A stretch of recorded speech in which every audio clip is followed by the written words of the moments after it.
ज्ञान दृष्टि ग्रुप में एक बार पुनः आप सबका स्वागत है। वंदे गुरुवरम, वंदे सच्चम,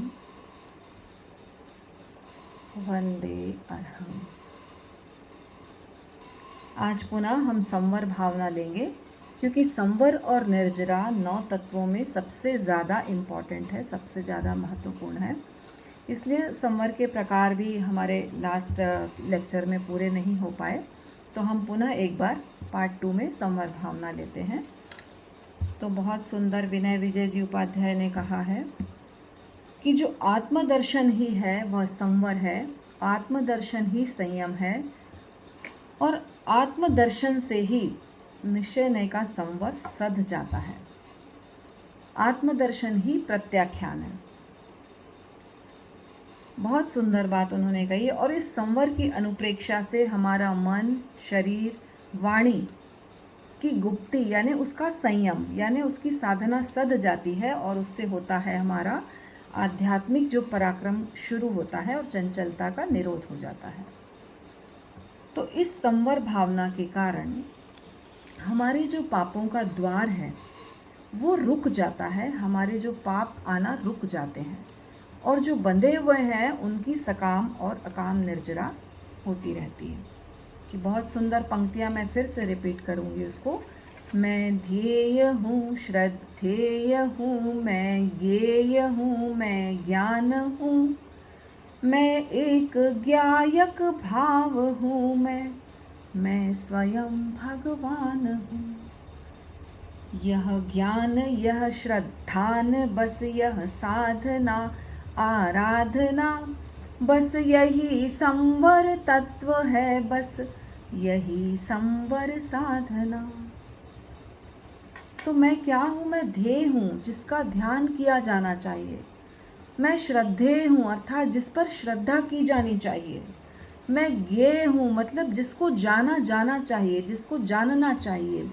और मैं ही ज्ञान हूँ, मैं ही ज्ञान स्वरूप आत्मा हूँ, क्योंकि कहा गया है आत्मा ही ज्ञान है और ज्ञान ही आत्मा है, क्योंकि ज्ञान ही आत्मा का स्वभाव है। ज्ञान, चैतन्य, शक्ति, आनंद, ये सब आत्मा का स्वभाव है। तो ज्ञान स्वरूपी आत्मा मैं स्वयं हूँ।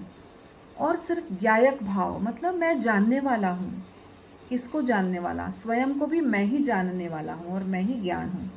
मैं ही भक्त हूँ, मैं ही भगवान हूँ, क्योंकि मेरी आत्मा ही परमात्मा स्वरूप को प्राप्त करने वाली है। यह ज्ञान, यह श्रद्धा, यह साधना, यही सचमुच वास्तव में आराधना है, आत्म तत्व की आराधना है, और यही संवर है।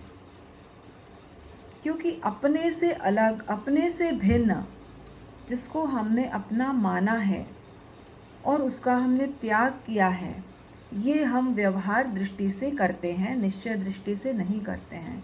निश्चय दृष्टि से आत्मरमण, आत्मा को जानना, सम्यक ज्ञान, आत्मा के उस स्वरूप को मानना, शुद्ध स्वरूप को, सम्यक दर्शन, और उस शुद्ध स्वरूप में रमण करना ही सम्यक चारित्र है। ये निश्चय सम्यक दर्शन की परिभाषा है। तो जैसे जैसे हम आत्मा को जानते हैं, बस यही संवर तत्व है, और यही संवर की साधना है। और व्यवहार दृष्टि से हम देखेंगे तो 20 प्रकार बताए गए हैं संवर के। कारणों की दृष्टि से 20 प्रकार, जो हमने थोड़ा सा शुरुआत की थी पिछले लेक्चर में। तो कहते हैं विनय विजय जी, हे विनय, जिस जिस उपाय से आश्रव का निरोध होता है उस उपाय को संवर कहा गया है। उस उपाय को तू अपनी अंतर्दृष्टि से जान, अपनी आंखें खोल और उसे जान, और उसके लिए उद्यत बन, पराक्रमी बन, और उसको स्वीकार कर। तो क्या है वो सम्यक में आने के लिए? वो क्या है संवर? 2 ही मार्ग हैं। मोक्ष क्या है? फल है। मोक्ष क्या है? फल है। और संवर और निर्जरा क्या है? मार्ग है उसके। तो हमें तो अपने मार्ग पर चलना है, संवर और निर्जरा के मार्ग पर चलना है। मोक्ष तो अपने आप हो जाएगा। यदि हम पेड़ लगाते हैं, पेड़ बोते हैं, तो आम का फल तो उसमें अपने आप लग जाएगा ना, क्योंकि आम का पेड़ है, उसमें बीज पात खाद या पानी देना हमारा काम है। तो हमारा काम क्या है? संवर और निर्जरा के मार्ग पर चलना, तो मोक्ष तो अपने आप हो जाएगा। यदि हम चाहते हैं हमें मुंबई पहुंचना है या कलकत्ता पहुंचना है या दिल्ली पहुंचना है, तो हम क्या करते हैं? सबसे पहले हम रिजर्वेशन कराते हैं, टिकट खरीदते हैं, ट्रेन में या प्लेन में बैठते हैं, तब हम वहाँ पहुँच जाते हैं। तो ये जो पहले की प्रक्रिया है उस पर हमको जोर देना है, और वो प्रक्रिया है संवर और निर्जरा। तो कैसे हम संवर कर सकते हैं और कैसे हम विषय विकारों से दूर रह सकते हैं, क्रोध मान माया लोभ रूपी शत्रुओं को जीत सकते हैं, कैसे हम उनका आसेवन कर सकते हैं? हम चाहते तो बहुत हैं, बहुत भावना रहती मोक्ष मिल जाए, ये सब कषाय दूर हो जाए, संवर का ज़्यादा से ज़्यादा हम सम्यक्त्व के लिए संवर की आराधना करें, ज़्यादा से ज़्यादा निर्जरा करें। फिर भी कैसे कैसे हमारे कर्म जब उत्पन्न होते हैं, उदय में आते हैं, जब हमारे शुभ कर्म उदय में आते हैं तो हमारे अंदर अच्छे अच्छे भाव पैदा होते हैं। जब हमारे अशुभ कर्म उदय में आते हैं तो हमारे बुरे बुरे भाव प्रति सबके प्रति पैदा होते हैं। तो ये उदयावस्था है, उसको हम कैसे रोकें और कैसे हम उसको डाइवर्ट करें, कैसे उस कर्म को, उस रचना जाल को तोड़ें, इसके लिए तत्वज्ञ व्यक्तियों ने मार्ग बताया है, जो मार्ग है संवर और निर्जरा का। तो सबसे पहले संवर और निर्जरा को जानने के लिए हमको सम्यक्त्व को जानना पड़ेगा कि आखिर सम्यक्त्व क्या है, सम्यक दृष्टि क्या है। तो जो 9 तत्व हैं, उन 9 तत्वों को निश्चय स्वरूप से और व्यवहार स्वरूप से, दोनों स्वरूप से हमको जानना पड़ेगा, तभी हम निर्णय कर सकेंगे इसमें हिंसा है और इसमें अहिंसा है, धर्म क्या है, अधर्म क्या है, मार्ग क्या है, कुमार्ग क्या है, कौन सी आत्मा बंधी हुई है, कौन सी आत्मा मुक्त है, या कौन साधु है 5 महाव्रतधारी और कौन असाधु है। तभी हम उनके बताए मार्ग पर या उनका हम सत्संग करके उनके जैसा हम बन सकें। तो ये कैसे जानें? तो जो 9 तत्व हैं, है ना, 9 तत्व में जीव अजीव, पुण्य पाप, आश्रव संवर, निर्जरा बंध और मोक्ष। अब जिन्होंने पढ़ा होगा कि इसमें कुछ जीव हैं, कुछ अजीव हैं। तो जीव कितने हैं और अजीव कितने हैं? जो लोग गहराई से पढ़ते होंगे, जानते होंगे जीव अजीव को। तो इसमें 5 जो है वो जीव है। कौन कौन से 5 जीव हैं? पहला तो जीव ही स्वयं में जीव है। जीव, आश्रव, संवर, निर्जरा और मोक्ष,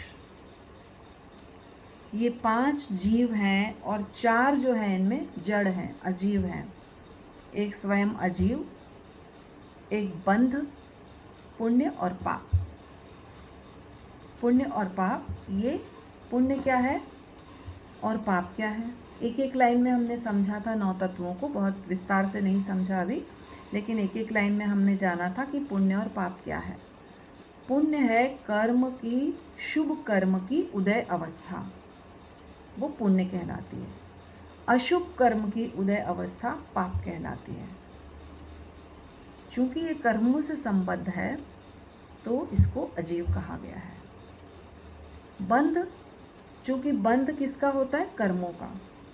और कर्म क्या है? पुद्गल है, जड़ है, वो आत्मा के साथ संक्लिष्ट हो जाते हैं, जुड़ जाते हैं। द्रव्य कर्म, एक होता है भाव कर्म, एक होता है द्रव्य कर्म, एक होता है द्रव्य आश्रव, एक होता है भाव आश्रव, है ना। तो जो द्रव्य कर्म है वो जुड़ जाते हैं, तो वो कर्म को, तो अजीव हमारे, अजीव, बंध, पुण्य और पाप, ये 4 अजीव हो गए और 5 जो है वो जीव हो गए। अब आश्रव संवर निर्जरा को अजीव क्यों कहा गया? ये थोड़ा सा मैं कठिन ले रही हूँ, लेकिन जानने के लिए बहुत ज़रूरी है। अगर हम जीव अजीव को नहीं जानेंगे तो हम हिंसा और अहिंसा को भी नहीं जान सकते, धर्म और अधर्म को भी नहीं जान सकते। और जब तक इन चीज़ों की क्लियरिटी एकदम हमको नहीं होगी, तब तक हम बिना कन्फ्यूजन के आगे नहीं बढ़ सकते। अगर हमको कन्फ्यूजन से दूर होना है तो हमको ये जानना बहुत ज़रूरी है कि जीव अजीव क्या है और हिंसा अहिंसा क्या है। तो भाई आश्रव, संवर और निर्जरा, इन तीनों को जीव क्यों कहा गया? क्योंकि ये जीव से संबद्ध हैं। आश्रव क्या है? कर्म ग्रहण करने वाली आत्मा की अवस्था है ना, जो द्वार खुला रहता है जहाँ से कर्म आ रहे हैं, तो वो कर्म ग्रहण करने वाली आत्मा की जो अवस्था है वो आश्रव है। क्योंकि वो जीव उस पर्याय में जाता है ना, तो उस पर्याय को कहा गया है। बहुत सुंदर एक एक लाइन की परिभाषा मैं आपको बताऊं कि जो कर्म ग्रहण करने वाली आत्मा की अवस्था है, इसलिए आश्रव को जीव कहा गया है। क्योंकि जीव उस पर्याय में, मतलब कषाय में, क्रोध मान लोभ में जा रहा है, उस पर्याय में जा रहा है। तो किसकी क्रिया है, किसका भाव है? ये जीव का भाव है, इसलिए उसको कहा गया है जीव। संवर कर्म निरोध करने वाली आत्मा की अवस्था है। आत्मा ने डिसाइड किया, त्याग किया या जो भी है ना, तो संवर जो है आत्मा की ही त्याग की अवस्था है, और कर्म ग्रहण करने वाली अवस्था आश्रव है, और निर्जरा जो है वो कर्म को तोड़ने वाली अवस्था है। तो आत्मा का जब पुरुषार्थ प्रकट होता है, जब आत्मा स्वयं में रमण करता है, तो वो अपने कर्मों को तोड़ता चला जाता है, निर्जरा करता चला जाता है। और वैसे अकाम निर्जरा होती रहती है, अकाम तो होती रहती है, और उदीर्णा के द्वारा हम, और मोक्ष की इच्छा के द्वारा हम सकाम निर्जरा भी करते हैं। जो मोक्ष की इच्छा से की जाने वाली है कि मैं कोई भी धर्म कार्य करूं, कोई भी अच्छा शुभ कार्य करूं, तो मेरा लक्ष्य क्या है? सिर्फ मोक्ष को प्राप्त करना है या अपने कर्मों से दूर होना है, तो मैं सकाम निर्जरा कहती हूँ उसको। और अन्यथा जो हो रही है, अपने जो स्थिति बंध के जो स्थिति हो गई है उसकी परिपाक में आ गई है, विपाक में आ गई, तो वो झड़ रहे अपने आप कर्म, फल अपने आप भी झड़ते हैं और एक हम तोड़ लेते हैं। तो अपने आप जो झड़ रही है वो अकाम निर्जरा हमारी। तो इनको जानना इसलिए बहुत ज़रूरी है, क्योंकि इनको जानकर ही हम सही और गलत का विवेक कर सकते हैं। तो संवर के जो 20 प्रकार बताए हैं, तो उन 20 प्रकारों में मैंने बताया था 5 प्रकार क्या है शुरुआत में, जो सम्यक्त्व, सम्यक्त्व यानी सही को जो जैसा है वैसा जानना, सही को सही जानना, गलत को गलत जानना। यथार्थ दृष्टि श्रद्धा करना सम्यक दृष्टि, सम्यक दर्शन है, सम्यक्त्व है। तो सम्यक्त्व को हम कैसे प्राप्त करें? सम्यक्त्व को हम किस तरह से प्राप्त कर सकते हैं? इसमें बहुत अच्छा इसमें वर्णन दिया गया है 14वें बोल में। 14वां बोल अगर आप देखेंगे संवर का, सम्यक्त्व को प्राप्त करने के लिए, हमको निरोध करने के लिए सबसे पहला जो शर्त है हमारी, वो सम्यक्त्व है संवर की। अगर संवर करना है तो विपरीत श्रद्धा का हमको त्याग लेना पड़ेगा, कि मैं आज से विपरीत श्रद्धा, झूठी श्रद्धा, मिथ्यात्व का बिल्कुल भी प्रयोग या नहीं करूँगी, है ना। तो इस अवस्था का नाम सम्यक्त्व संवर है। सम्यक्त्व संवर यानी मैं मिथ्या श्रद्धा या झूठी श्रद्धा नहीं करूँगी। तो इसका हमको त्याग करना है, तब जाकर वो सम्यक्त्व संवर कहलाता है। अगर सम्यक दृष्टि आ भी गई और हमने त्याग नहीं किया मिथ्यात्व का, तो फिर वो संवर में नहीं आएगा, क्योंकि हमको त्याग करना है। दो ही चीज़ें जिसका हम त्याग कर सकते हैं, एक मिथ्यात्व का और एक जो अव्रत है, जो व्रत संवर है वो हम ले सकते हैं। और व्रत क्या है? व्रत क्या है मतलब हम जनरल इस भाषा में समझते हैं कि किसी भी चीज़ का हमने त्याग कर दिया, 12 व्रत ले लिए तो वो व्रत हो गया। लेकिन यहाँ पर जो परिभाषा दी गई है जीव अजीव में आचार्य महाप्रज्ञ जी द्वारा, वो बहुत सुंदर है।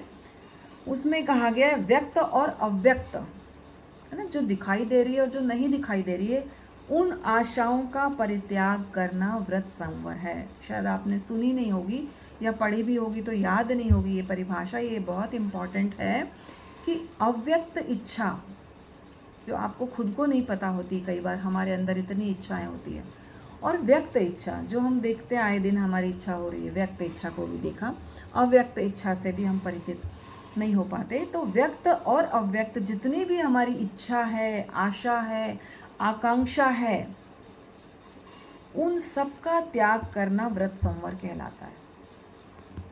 जो पदार्थ जो काम में आज तक आए नहीं, जो पदार्थ आज तक काम में नहीं आए, कई जगह हैं देश विदेशों में जहाँ आज तक गए नहीं, उसका दोष हमको नहीं लगना चाहिए, क्योंकि हमने वो पाप किया नहीं। परंतु लगता है क्योंकि हमारे मन में ये आशा, ये आकांक्षा रहती है कि शायद मैं कभी वहाँ जाऊँ, है ना, जा सकती हूँ, या कोई पदार्थ का मैंने उपभोग नहीं किया है तो मैं करूँ। ये अव्यक्त इच्छा, जैसे आपने उसकी कहानी सुनी होगी तंदुल मच्छ की। एक मगरमच्छ होता है बहुत बड़ा, वो तैर रहा है नदी में, समुद्र में, और वो तैरते तैरते उसका मुंह ऐसा खुला रहता है, खुला रहता है, तो उसके अंदर बहुत सी छोटी छोटी मछलियाँ आती हैं जाती हैं, आती हैं जाती, पर वो उनको बिना भूख के जानवर भी भक्षण नहीं करते, है ना, हिंसा नहीं करते। उनको भूख लगी होती है और जितना चाहिए होता है उतना ही भक्षण करते हैं, और वो परिग्रह भी नहीं करते कि आज मार के रख लेता हूँ कल खा लूँगा। ये परिग्रह मनुष्य ही करता है। जानवर अपने जितना ज़रूरत है उतना ही उपभोग करते हैं, कोई इकट्ठा करके भी नहीं रखते हैं, लेकिन मनुष्य करता है। तो वो जो आकांक्षा रहती है किसकी, वो जो भाव में तंदुल मच्छ है ना, छोटे छोटे जो कीड़े होते हैं उनके भाव में, उनके भाव में बारीक सूक्ष्म जो कीड़े होते हैं किसके, मगरमच्छ की भाव में। तो वो सोचता है बैठे बैठे कि अरे ये मगरमच्छ कितना मूर्ख है, इसके मुंह में इतनी सारी मछलियाँ सहज ही आ रही है, कोई इसको मेहनत नहीं करनी पड़ रही है, बैठे बैठे ही उसको खा सकता है, उसका भक्षण कर सकता है। ये ऐसा क्यों नहीं कर रहा है, इतना मूर्ख क्यों है ये। अगर इसकी जगह मैं होता, इसकी जगह मैं होता तो सारी मछलियाँ खा जाता। और वो कितनी खा पाता नहीं खा पाता ये अलग बात है, लेकिन उसकी जो भाव है, धारा है, वो जो भाव कर रहा है कि मैं सारी मछलियाँ जो आ रही जा रही सबको खा लेता, और इस भाव के कारण वो अनेकानेक अनंतानुबंधी कर्मों का बंधन कर लेता है। सिर्फ भाव से, खाता नहीं, क्रिया नहीं हो रही है, पर भाव से बंद हो गया। तो हम भी अगर क्रिया नहीं कर रहे हैं, हम पाप नहीं कर रहे हैं, कितना खा लेंगे दिन भर में, 2 टाइम 3 टाइम 4 टाइम, कितना उपभोग कर लेंगे, कितने कपड़े पहन लेंगे, कितनी गाड़ियों में बैठेंगे, कितने बंगलों में रहेंगे हम एक दिन में, एक समय में। लेकिन हमारी लालसा अगर है कि मेरे यहाँ भी फार्म हाउस हो, विदेशों में भी हों, यहाँ भी हों, वो है नहीं, और शायद समर्थ भी नहीं है, पर लालसा है, अगर आशा है, इच्छा है हमारी, तो ये बहुत इम्पॉर्टेंट बात लगी मुझे, ये बताना बहुत ज़रूरी है। संवर और व्रत क्या होता है, तो हमारे कर्मों का बंधन हो रहा है। आपने इसी में आश्रय और संवर में जो कहानी सुनी प्रसन्न राजर्षि की पिछले लेक्चर में, तो वो क्या करते हैं, भावना से ही वो 7वीं नरक तक चले जाते हैं। ध्यान में खड़े खड़े भावना ही करते हैं युद्ध की, युद्ध करने की, मैं युद्ध कर रहा हूँ, सबको मार गिरा रहा हूँ, सिर्फ भावना करते हैं। वो वास्तव में युद्ध लड़ते ही नहीं हैं, क्योंकि वो ध्यान में होते हैं और वो साधु होते हैं। सिर्फ भावना से वो 7वीं नरक तक पहुँचते हैं, और फिर जैसे ही उनको ध्यान आता है कि अरे मैं साधु हूँ, मैं श्रमण बन गया हूँ, किसका राजपाट, मैंने तो सब छोड़ दिया है, तो वो तुरंत वापस अपने आत्मरमण के भाव में आते हैं, और तुरंत धीरे धीरे धीरे धीरे श्रेणी आरोहण करते हुए केवल ज्ञान और मोक्ष को प्राप्त कर लेते हैं। तो सिर्फ भाव का ही खेल है, सिर्फ भाव का खेल है ये। क्रिया कितनी कर पाएंगे एक जन्म में, पर अनंतानुबंधी अनंत जन्मों के कर्मों को हम एक साथ बांध सकते हैं सिर्फ भावना से। तो तंदुल मच्छ की भांति हमको आशा और आकांक्षा और भावना नहीं करना है कि हम नीची गति में जाएं। तो ये जो 2 संवर हैं, सम्यक तो और अव्रत, ये जो 2 संवर हैं ये हम ले सकते हैं। हम मतलब हम मिथ्यात्व का त्याग कर सकते हैं, अव्रत का त्याग कर सकते हैं, सीमा बना सकते हैं, बहुत सारी चीज़ों में सीमाएं बना सकते हैं कि मुझे आज इतना करना है, बस इससे ज़्यादा नहीं करना है, या आज मेरे लिए आसपास के जो भी क्षेत्र हैं, भाई उज्जैन छोड़ के मैं कहीं नहीं जा रही हूँ, तो उसका त्याग कर लिया, तो मेरी इच्छा ही ख़त्म हो गई वहाँ पर जाने की कि भाई आज तो मेरा त्याग है, आज मुझे ये नहीं खाना है, आज मुझे यहाँ नहीं जाना है, आज मुझे ये 2 वस्त्र छोड़ के बाकी वस्त्रों का सेवन उपभोग नहीं करना है। भले मेरे आसपास पड़े हुए हैं सब, आसपास अनंत उपभोग सामग्री पड़ी हो, अगर हम उसका उपभोग नहीं कर रहे हैं, है ना, हम अपने निमित्त से खरीद रहे हैं लेकिन उपभोग नहीं कर रहे हैं, मान लो उसको हमने त्याग कर लिया आज के दिन, तो आज के दिन उसका दोष हमको नहीं लगेगा, क्योंकि परिग्रह है तो लगेगा, लेकिन हमने अगर संवर कर लिया तो बहुत सूक्ष्म चीज़ें हैं, सूक्ष्म बातें हैं समझने की। तो अप्रमाद क्या है? अप्रमाद का एक बहुत अच्छी बात मैंने पढ़ी कि जो नींद आती है उसको प्रमाद कहा गया है क्या?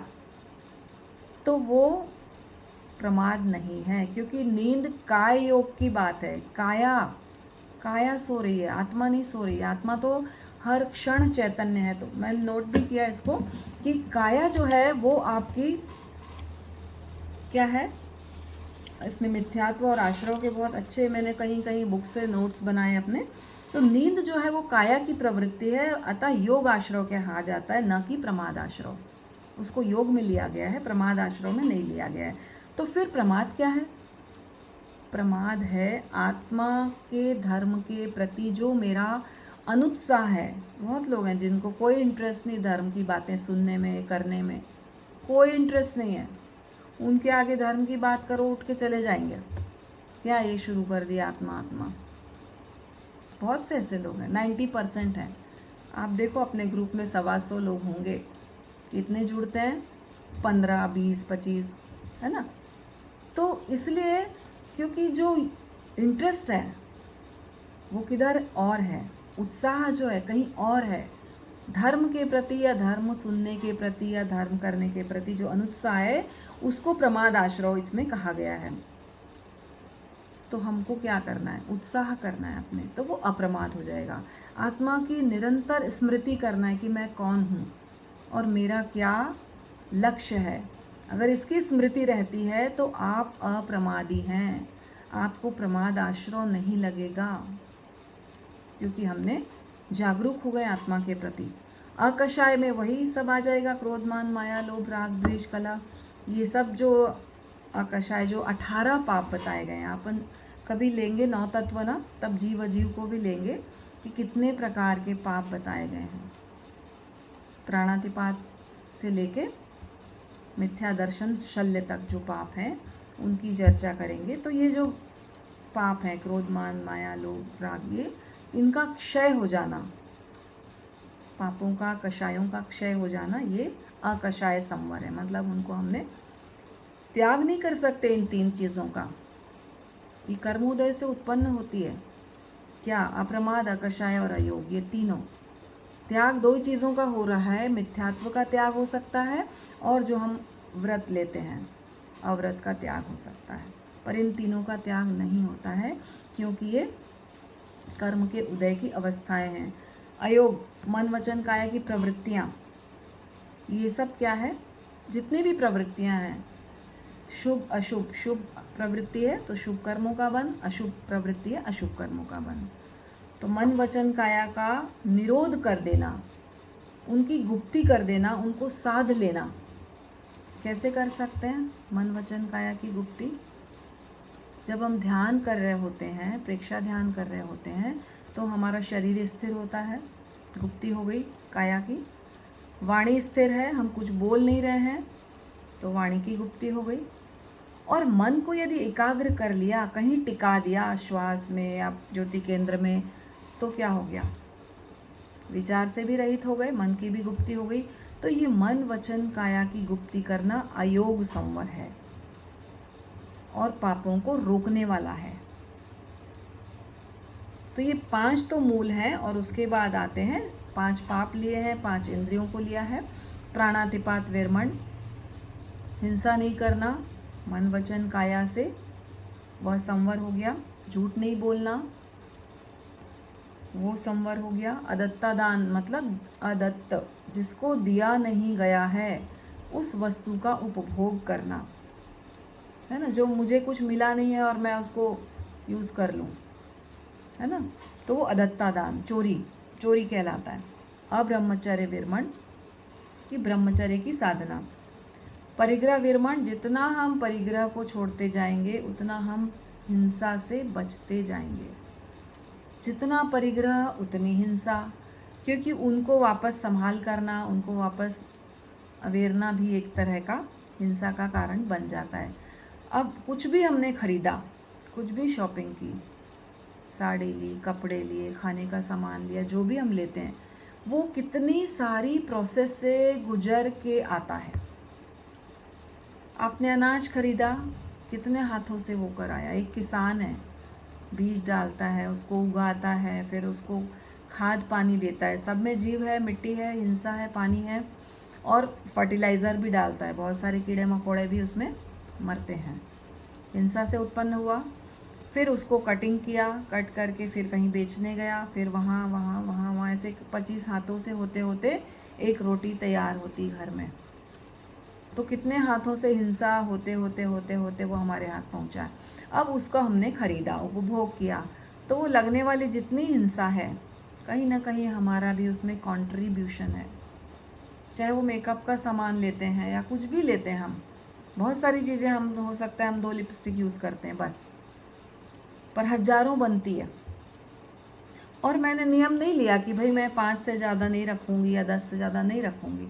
तो जितनी बन रही है, मेरे मन में उसके उपभोग की लालसा है, इच्छा है कि कहीं भी वहाँ जाऊँगी तो ये वाली लूँगी, वहाँ जाऊँगी तो वो वाली लूँगी। भले मैं उपयोग नहीं कर रही हूँ, पर भावना है। तो हिंसा का दोष उसकी सबकी मैन्युफैक्चरिंग में भी वो उत्पन्न हो रही है। हम सोचते हैं हम तो इतने यूज़ करें, इतना ही किया, हमने तो कुछ किया ही नहीं। हमने क्या किया? हम तो कोई हिंसा करते ही नहीं है। हम अपने आप को निर्दोष मान के बैठे हैं। हमारे पर कुछ संकट आता है तो हम सोचते हैं हमने तो कुछ किया ही नहीं। हम प्रतिक्षण नए कर्मों को बांध रहे हैं।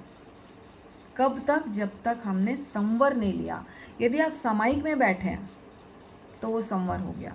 वो 48 मिनट अगर विचार में आपके कोई अशुद्धि, अशुभ भाव नहीं आया, शुद्ध सामायिक आपने की, तो वो संवर हो गया। वो 48 मिनट आपके नए कर्मों का बंधन नहीं होगा, क्योंकि आपने त्याग ले लिया है कि मैं मन, वचन, काया से कोई भी पापकारी प्रवृत्ति नहीं करूँगी, है ना। अनुमोदना का दोष लग रहा है क्योंकि वो हमारे बिहाफ में कुछ चल रहा है, पर संवर हो गया। काफ़ी कुछ हमने छोड़ दिया, त्याग कर दिया।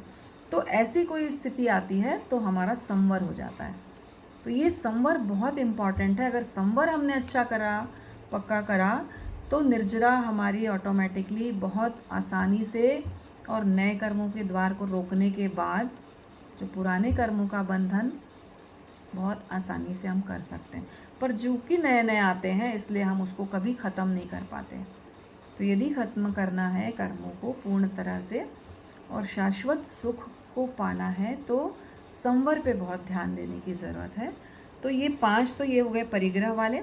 फिर श्रोत्रेंद्रिय, चक्षुरेंद्रिय, घ्राणेंद्रिय, रसनेंद्रिय और स्पर्शनेंद्रिय, ये 5 जो भी प्रवृत्तियां हम इस इंद्रियों से करते हैं, उससे हमको विरत होना है। विरमण संवर। इन इंद्रियों की प्रवृत्तियों से विरत होना, विरमण संवर। तो क्या करें? आंखें बंद कर लें, देखना बंद कर लें, कान बंद कर लें, सुनना बंद कर दें, है ना। कैसे रोकेंगे प्रवृत्ति को?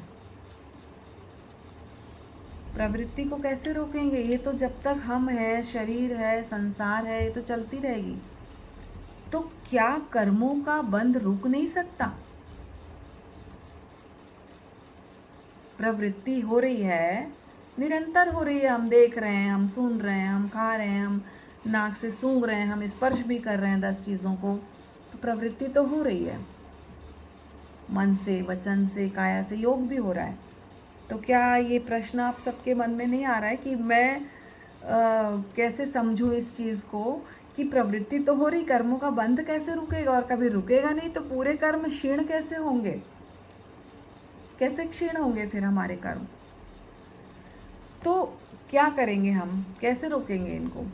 तो इनका निग्रह करना है। इनको परिग्रह का तो ये 5 हो गए। श्रोतेंद्रिय निग्रह, यानी उनकी प्रवृत्ति हो रही है ये जानना है। कैसे? ज्ञाता दृष्टा भाव से। प्रवृत्ति कर रही हूँ नहीं, प्रवृत्ति हो रही है। बहुत फर्क है दोनों में।